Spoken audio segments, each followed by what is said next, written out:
अस्सलाम वालेकुम, मैं हाफिज़ा भाई आपके साथ हमखयाल।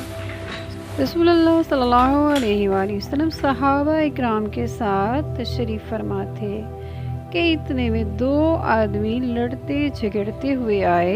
इनमें से एक ने कहा, मेरा गधा था और उसकी गाय ने मेरे गधे को हलाक कर दिया।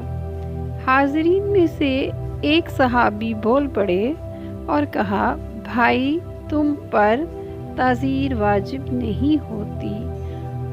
हज़ूर पाक सल्लल्लाहु अलैहि वसल्लम ने हज़रत अली करमुल्लाह वजहू से फरमाया, अली तुम फैसला करो।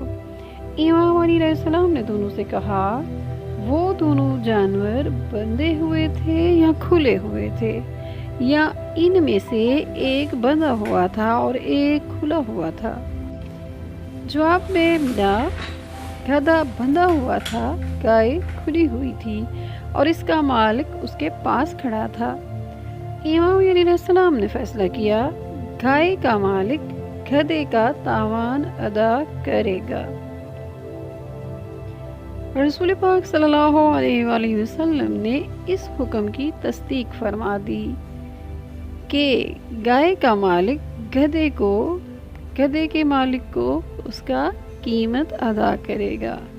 हालांकि हज़रत इमाम अली अलैहिस्सलाम दूसरे सहाबा इकराम के मुकाबले में बहुत कम उम्र थे। अपना ख्याल रखिएगा, फिर मिलेंगे एक नई बात के साथ। अस्सलाम वालेकुम रहमतुल्लाहि व बरकातुहू।